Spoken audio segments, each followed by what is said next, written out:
And we have some breaking news from the NBA. Spurs star Victor Wembanyama has a left calf strain, which ESPN reports will force him to miss a few weeks. Wemby was held out of yesterday's win over the Kings due to tightness in that calf. The 21-year-old off to a hot start, averaging career highs with 26 points, 13 boards, and 4 assists per game. With Wemby out, San Antonio will lean on big man Luke Kornet in the front court. All right, let's bring in our NBA analyst, John Gonzalez, here to discuss Wemby now dealing with a calf strain, and he has dealt with injuries before in the past. So with his body type, John, what is your concern level for Wemby that he can be able to play all these games and last an entire season with the way that he's built? Calf strains are, no matter how you're built, whether you're Wemby or you're built like a tank, calf strains are tricky, Jacqueline. I mean, we've seen calf strains, what happened last year, where there was a rash of calf strains that turned into Achilles injuries with Damian Lillard. First, that started as a calf strain, then all of a sudden that's an Achilles. He was lost for this season. Same thing happened with Jason Tatum, and then most famously in the finals last year with Tyrese Halliburton. So the Spurs are going to be very careful, I suspect, with Victor Wembanyama moving forward, because this isn't just about Victor Wembanyama and their hot start this season. This is about keeping him healthy over the long term. As Wemby goes, that's the face of their franchise. That's the future of their franchise, the president of their franchise. Everything goes through him. They're off to a really great start because of him. They're 9-4. They're 5th in the Western Conference. They're top 10 in offense and defense. You take him off the floor, they're sunk. So you want to take this thing along slowly, get him back into a situation where it's manageable and you're not worried about it accelerating and advancing from a calf into something that would be an Achilles, and then he'd be lost for the season. And I want to double down on that because you mentioned it, where the Spurs are 9-4, 5th in a very competitive Western Conference. So if you are the Spurs, how do you handle maintaining that competitive nature, and how do you handle being able to stay in that spot as best you can while also protecting your superstar in Victor Wembanyama?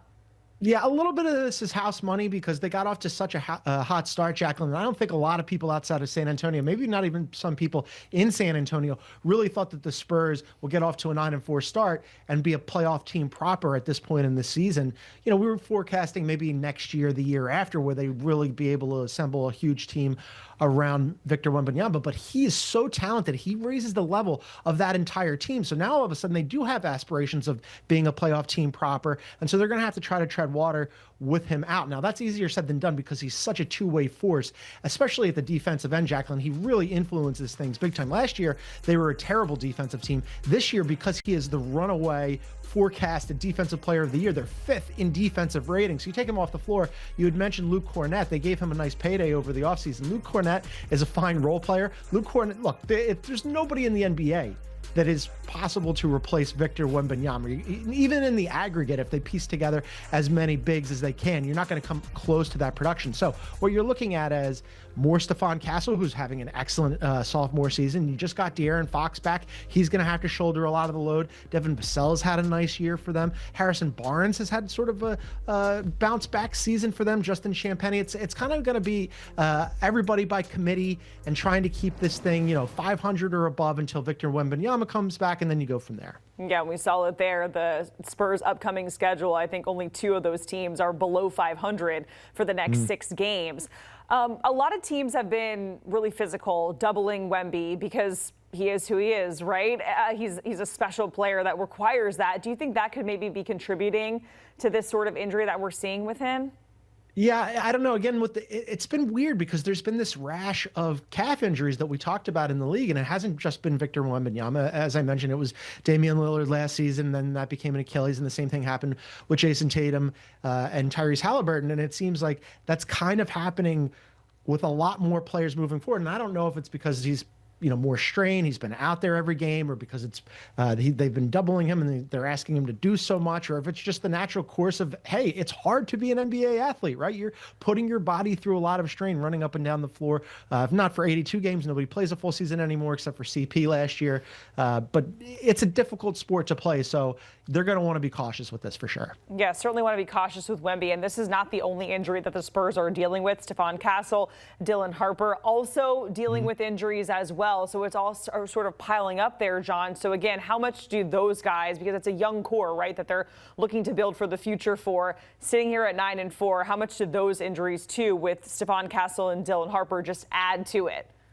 Yeah, it's not helpful, right? Because before they got De'Aaron Fox back, De'Aaron Fox, remember, he missed the beginning portion of the season. And so they were running those two young guards out there with Stephon Castle and De'Aaron Fox. And I wrote about, well, wait a minute. I mean, like, this could be a little tricky with all three guys back in the backcourt. Well, they get De'Aaron Fox back, and almost immediately Dylan Harper goes down, and now Stephon Castle is dealing with an injury as well. So, yeah, I mean, this is one of those situations where with those two guys out and Wemby out, the Spurs might look at it and go, okay, we're going to do our best here, but maybe this, even though we got off to a hot start at 9-4, maybe this wasn't destined for us to be, one of the best teams in the Western Conference with the injuries. Because look, that happens with a lot of teams, right? Your best laid plans go out the window once you start to suffer injuries to key personnel. And right now, the Spurs are really going through it. And you mentioned the upcoming schedule; it's not going to be easy. So this is a critical time for the San Antonio Spurs. All right, want to talk about Ja Morant because he's also dealing with a calf strain. He's going to be out for 2 weeks because of that.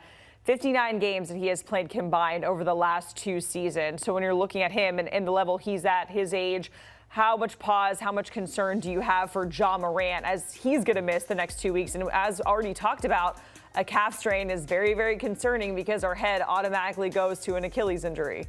Yeah, add Ja Morant to the list of players that are suffering from calf injuries right now, and it is concerning for him as a player. As you noted, the previous 2 seasons coming into this year, he had played 59 games combined. Now, one of those seasons was truncated because of disciplinary action by the league, so he had to sit out because of that. But just last year, it was just a whole bunch of nagging injuries that had him in and out of the lineup. And part of what makes him so amazing as a basketball player, Jacqueline, is part of what makes him potentially problematic, and that's that athleticism and that no fear attitude that he has going in.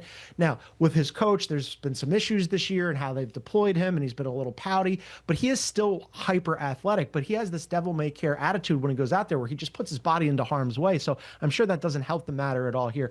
Compounding this, the Grizzlies are not off to a very good start, right? They're 4-10, and they had designs on being in the mix in the Western Conference. They were one of the best teams in the West last year, despite the fact that Ja couldn't get out there until the very end of the season, where sort of the wheels fell off, and they ended up firing their coach. So now you're back in the same situation where, man, you need to get Ja out there. He can't get out there, but also you don't want to push him too hard, too fast, too far, because it's a calf injury. And again, as we've mentioned, those things get tricky. It's a loaded schedule tonight, and of course part of that is Paul George, who is making his season debut. Dealt with a knee injury. He had knee surgery in the offseason. John, what are your expectations for PG here as he takes on the Clippers?